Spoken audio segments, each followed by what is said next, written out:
శ్రీమాత్రే నమ. జయ గురు దత్తాత్రేయ నమ. ఈ వీడియోలో మనం కుంభరాశి వారికి ఫిబ్రవరి 16 నుంచి 28 మధ్యలో జరగబోయే వార ఫలాలు పరిశీలిద్దాం. ఏదైనా ఒక రాశి 2 పాపగ్రహాల మధ్య పడి ఉన్న ఆ రాశి రాహు కేతు యాక్సెస్లో ఉన్న ఆ సమయంలో సరైనటువంటి ఫలితాలు జాతకుడు పొందలేకపోతూ ఉంటాడు.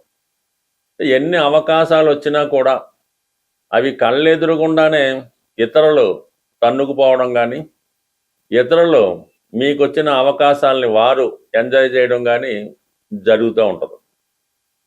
కుంభరాశి ఇప్పుడు ఇటువంటి స్థితి ఎదుర్కోవడం జరుగుతుందన్నమాట. అంటే 2వ స్థానంలో శని, 12వ స్థానంలో కుజుడు, ఈ 2 పాపగ్రహాల మధ్య ఈ కుంభరాశి ఇరుక్కోవడం వల్ల ముందుకెళ్తే నుయ్య, వెనక్కి వెళ్తే గొయ్య అన్న విధంగా ఉంది. పోని రాశి యందు ఏదైనా ఒక శుభగ్రహం ఉంటే ఏదో విధంగా దాన్ని నెట్టుకు రావచ్చు, ఏదో ఒక ప్రయత్నంతో దాన్ని బయటపడవచ్చు. కానీ ఇప్పుడు రాహు అందున్నాడు, రవి అక్కడ రావడం జరిగింది. అది ప్రభుత్వ అధికారుల వల్ల ఇబ్బంది రావచ్చు, వ్యక్తిగతంగా మీకు కానీ మీ తండ్రి గారికి కానీ అనారోగ్యపరమైన ఇబ్బందులు రావడం కానీ, ఏదైనా ఒక పోలీస్ కేసులో కానీ కోర్టు సమస్యలో కానీ ఇరుక్కోవడం కానీ, కొన్ని సందర్భాల్లో ఏదైనా అజ్ఞాతంలోకి వెళ్ళవలసిన అవకాశం కూడా రావడం జరుగుతూ ఉంటుంది. దాని తర్వాత శుక్రుడు ఈ రాశి వారికి యోగకారకుడు. శుక్రుడు కూడా ఇదే రాశిలో సంచరించడం వల్ల కొంతవరకు ఆర్థిక పరంగా సౌకర్యాలకు ఇబ్బంది లేకపోయినప్పుడు కూడా జాతకుడికి విపరీతమైనటువంటి వాంఛలు, కోరికలు పెరుగుతూ ఉంటాయి.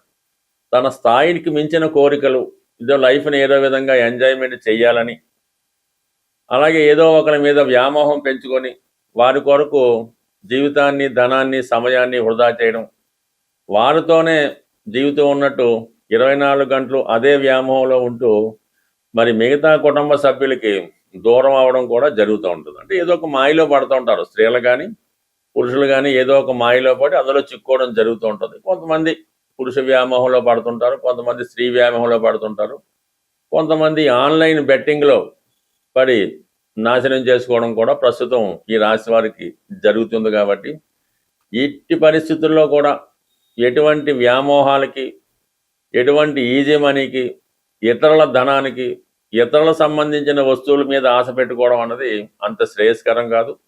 ఏదైనా మీ కొరకు మీరు ఒకటి సృష్టించుకొని దానికోసం ప్రయత్నం చేస్తేనే మంచిది తప్ప ఇతరుల విషయాల్లో కలగజేసుకోవడం కానీ, వారికి సంబంధించిన ఆస్తులు కానీ, వారి యొక్క ధనాన్ని కానీ దోచుకోవడం అంటే ఆశపడడం అన్నది అంత మంచిది కాదు. బట్ ఏదైనా ఈ సమయంలో మీరు ఏది సాధించాలన్నా చాలా గట్టిగా పోరాడవలసి ఉంటుంది.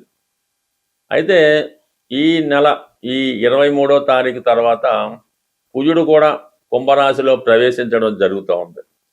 సో ఆ కారణం వల్ల ప్రస్తుతం ఉన్నటువంటి సమస్యలకు తోడు మరి యొక్క అదనపు సమస్య కూడా రావడం జరుగుతూ ఉంటుంది. ఏదో ఒక బడ్డీను సడన్గా ఎవరికన్నా డబ్బులు ఇవ్వాల్సి రావడమో, ఏదైనా పెనాల్టీ కట్టవలసి రావడమో, ఏదో విధంగా సడన్గా మనీ ఎక్స్పెండిచరు చేయవలసి ఉంటుంది.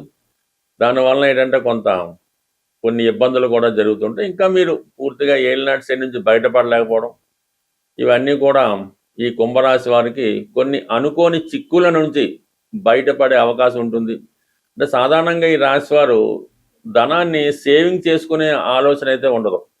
సుమారుగా చాలా వ్యక్తులను పరిశీలించినప్పుడు 36వ సంవత్సరం వచ్చేంత వరకు కూడా ఈ కుంభరాశి వారు సరిగ్గా సెటిల్ అవ్వలేకపోవడం, ఎవరి కోసమో ఎవరో ఒకరి కోసం జీవితం అంతా కూడా వారి కోసమే పోరాటం జరుగుతూ ఉంటుంది. వ్యక్తిగత సుఖాల్ని త్యాగం చేయడం జరుగుతూ ఉంటుంది. సడన్గా ఏదో 36 తర్వాత కొంతవరకు ఒక 6-7 సంవత్సరాలు సెటిల్ అయ్యి మళ్ళీ అదే భావన మొదలెట్టడం జరుగుతూ ఉంటుంది. అంటే వీళ్ళు సొంత వ్యక్తుల కన్నా ఇతరుల కోసం ఎక్కువ పాటుపడుతుంటారు.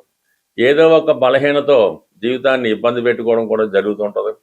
అందువల్ల ఇప్పుడున్నటువంటి గ్రహ సంచారం ఈ కుంభరాశి వారిని మరింత తీవ్రమైనటువంటి నిస్పృహ, ఇలాంటి ఇబ్బందులు కలిగించడం. అయితే వ్యక్తిగతంగా వాళ్ళు ధైర్యంగానే ఉంటుంటారు, వాళ్ళు చేసేది వాళ్ళు చేస్తూనే ఉంటారు. వారి వల్ల ఇతర కుటుంబ సభ్యులు ఇబ్బంది పడడం, నష్టపోవడం కూడా జరుగుతూ ఉంటుంది. అందువలన ఏంటంటే వీళ్ళు చాలా కాలం కష్టపడి ఏదో లంసంగా ఒక ధనం సంపాదించుకుంటారు. మళ్ళీ దేని కొరకో మళ్ళీ ఒకేసారి మొత్తం అంతా పోగొట్టుకొని మళ్ళీ మొదటికి వస్తుంటారు. ఇలా జీవితాంతం కూడా ఆర్థిక పరంగా నష్టపోవడం, సంపాదించుకోవడం, నష్టపోవడం జరుగుతూ ఉంటుంది. ఒక స్థిరమైనటువంటి స్టెబిలిటీ కోసం ప్రయత్నించాలంటే కొన్ని కోరికల్ని, కొన్ని వ్యామోహాల్ని వీరు బయటపడి కొంత ఫెయిర్ లైఫ్, మరి ఎటువంటి కోరికలు లేని నిడారంబర జీవితాన్ని గడిపినప్పుడు మాత్రమే ఈ కుంభరాశి వారి జీవితంలో సక్సెస్ అవ్వడం జరుగుతుంది.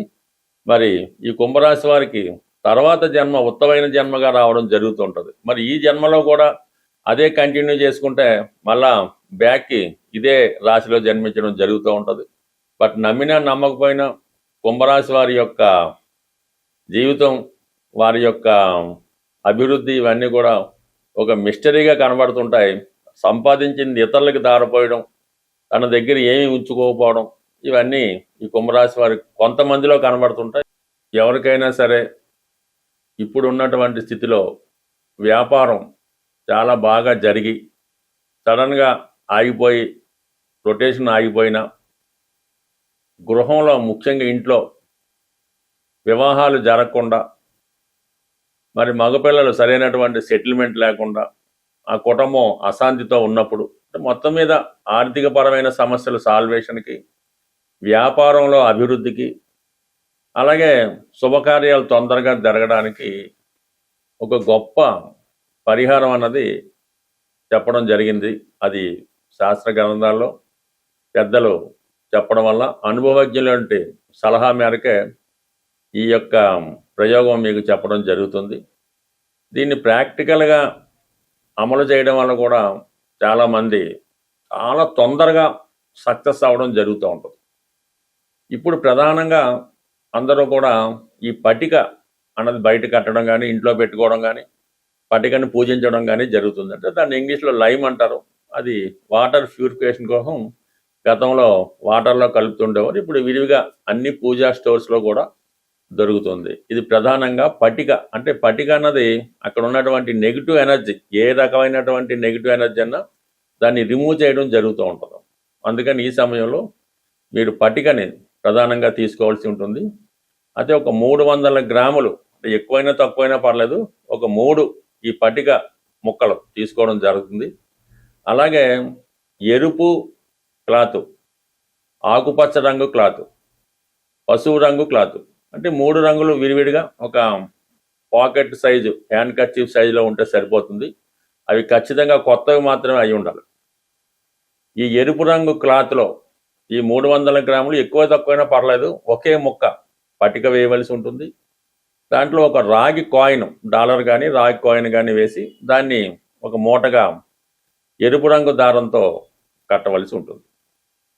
అలాగే పసుపు రంగు క్లాత్లో, ఈ దేవబ్రహ్మాల సైజు పసుపు రంగు క్లాత్లో ఈ పటిక ముక్క, ఒక దుంప పసుపు అని ఉంటుంది, అటువంటి పసుపు కొమ్మ ఒకటి వేసి పసుపు రంగు దారంతో దాన్ని మూటగా కట్టవలసి ఉంటుంది.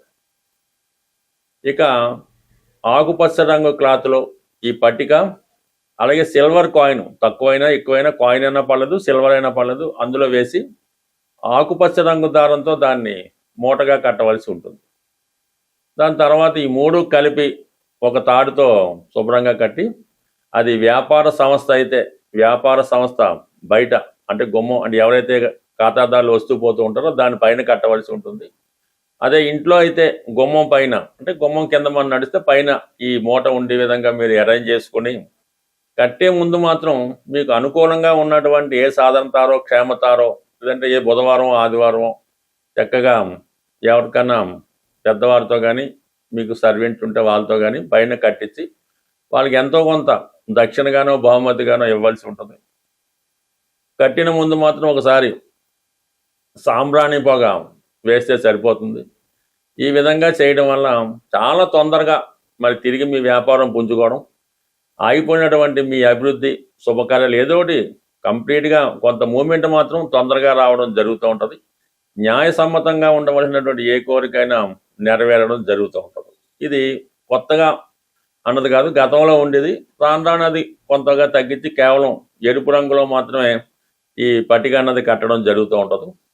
ఇంకా దీనికి కొంతమంది ఈ నల్ల జీడిపక్కలు అవి కూడా కట్టచ్చు. కానీ ప్రస్తుతానికి ఈ చిన్నపాటి రెమెడీ ప్రస్తుతం సక్సెస్ఫుల్గా వర్కౌట్ అవుతుంది. ఒకసారి ప్రయత్నం చూడండి, పెద్ద నష్టమే ఉంటుంది. కంప్లీట్గా మీకు కొన్ని కొత్త మార్పులు తప్పకుండా రావడం జరుగుతుంది. స్వస్తి.